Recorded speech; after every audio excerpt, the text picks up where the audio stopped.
I think being stuck in a riptide often mimics work in life, the situations, the experiences, the moments, the challenges that we face. Have you ever been stuck in a riptide? Let me share with you my experience and how it relates to the work and the life that we're in today, especially in ever changing, fast paced times.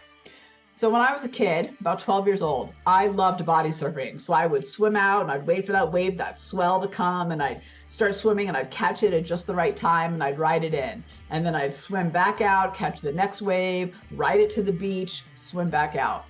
Well, one time I'm out there and I'm waiting for the wave and I see it coming and the swell starts to come towards me. So I start swimming so I can catch it at the right time. And I do. And the wave is pushing me forward towards the beach and I'm having a blast.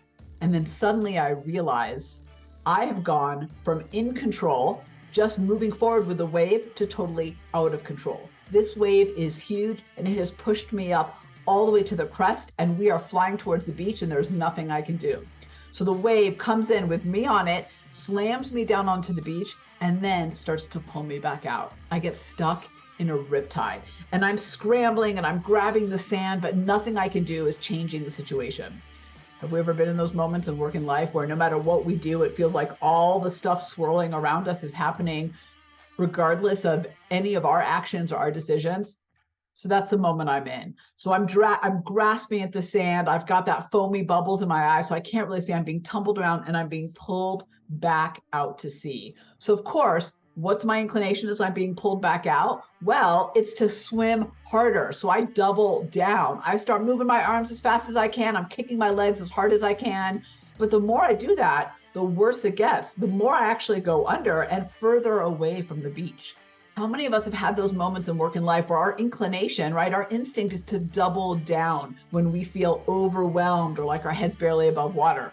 We come in earlier, we stay later, we do more of what we've always done, right? We white knuckle, we double down. And what do we often find, just like I did in that moment?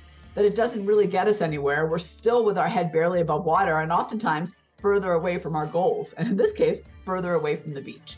So I'm struggling, and people on the beach are now paying attention. The wave was so big, they're actually looking out to see what's going on. And this one guy stands up and somehow I heard him. He's yelling at me as I'm swimming as hard as I can. He yells, swim sideways, swim sideways. Somehow I hear him and it clicks. So instead of doubling down, I just turn my body a little bit and I start to swim sideways out of the riptide. And within a couple minutes, I was back safely at the beach. I think work and life is a lot like that. When things are overwhelming, when they are exhausting, when they feel out of control, our inclination is to double down, to swim harder, right? To do twice as much as we've always done of the same things. But the way to get out of the riptide isn't to double down. It actually isn't to swim harder. That gets you further away. The way to get out of that riptide is to go sideways. And when I think about going sideways, that's a new approach, a different perspective. It's being an everyday innovator so that you can see those different channels, those different avenues to solve your problems and seize those opportunities. So I hope that you will join me in getting out of that riptide that just keeps us stuck in place and further away from our goals, and think sideways and be that everyday innovator that gets to those amazing opportunities, goes further, faster, gets to your goals, gets to the beach.